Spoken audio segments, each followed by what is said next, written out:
Hello everybody, this is Mr. O and I'm going to teach you today how we're going to use the digital pad or digital tablet, depending on how you want to call it. I store them in this cabinet and I like to say there's 30 of them. There is not. Maybe one day each drawer will be full. Each drawer contains one tablet.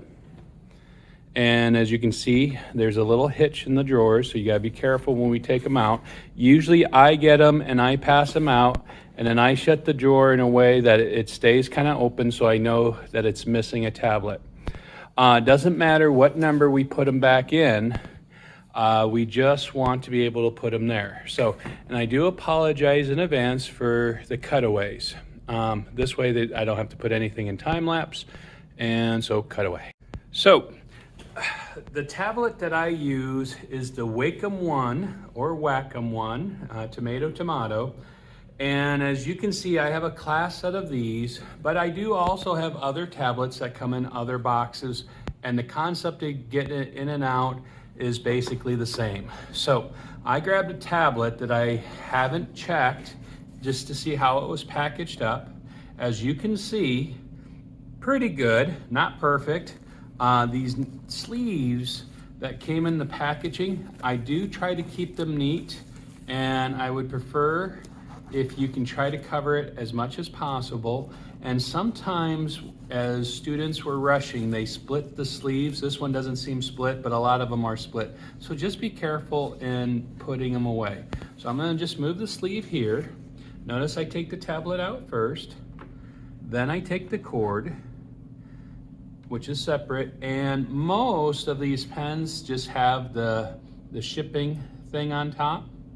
If yours does not, just let me know, it's not the big thing. And I always put the pen in between the tablet, let me show you this, the tablet and the box, that way it doesn't hit the floor.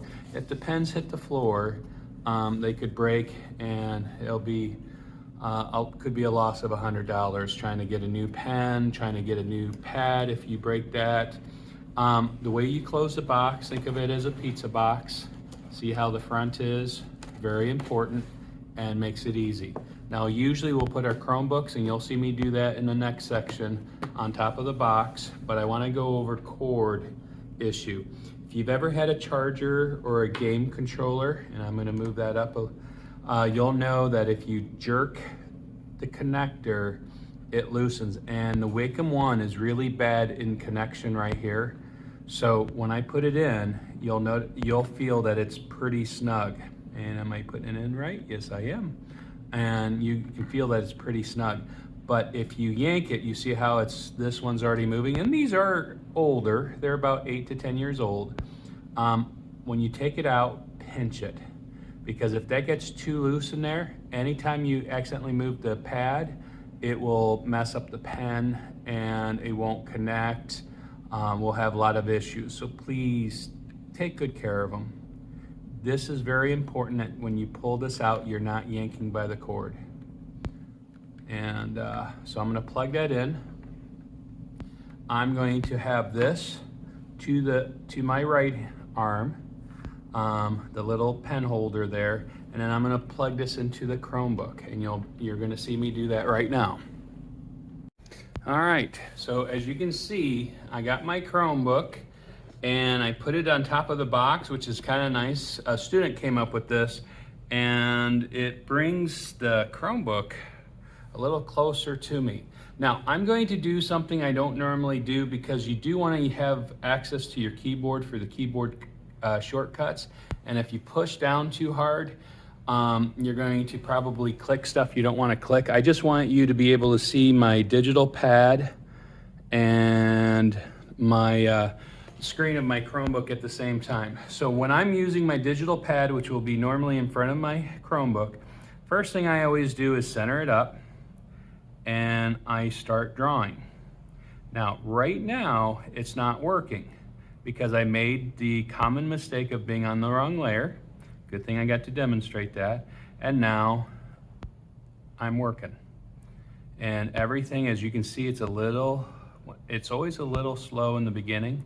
And one of the things I do like to do is I like to increase the size when I get into detailing, because I've learned that it's not the pixels, but if you watch my lines now, notice how I have a little more control.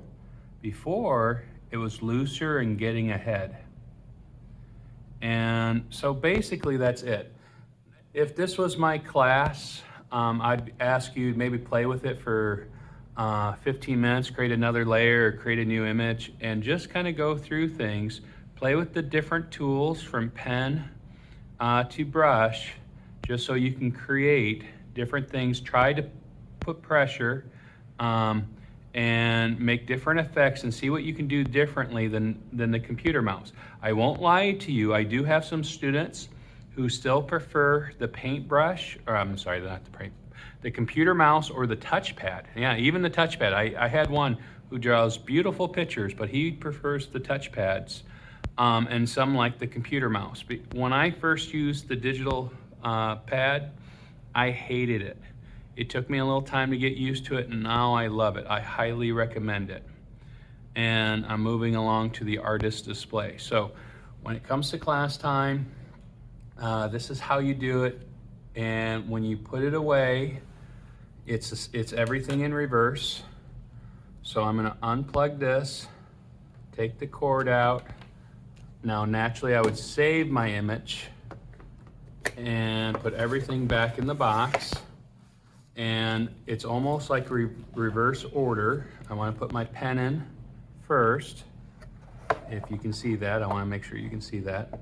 And then I'm going to just stick this in the sleeve. That way the sleeve doesn't end up on the floor. Now, when it comes to the cord, people just ram it in there. I'm sorry, that's probably the reason why your electronics isn't very good at home and stuff, is because we don't take good care of our stuff. I need this stuff to last because I can't always write for grants. These are not normal things that an art room has. I receive this stuff because I'm willing to take the time to write grants, but grants aren't always there, and just like a pizza box. And then I will give it to the student or the teacher who's standing by the drawers, and they'll stick it in there or open the drawer for me to stick it in there. Guys, that's how we do it. You'll line up to get the stuff, and I'll talk more about that in class time. You have a great day. Bye-bye.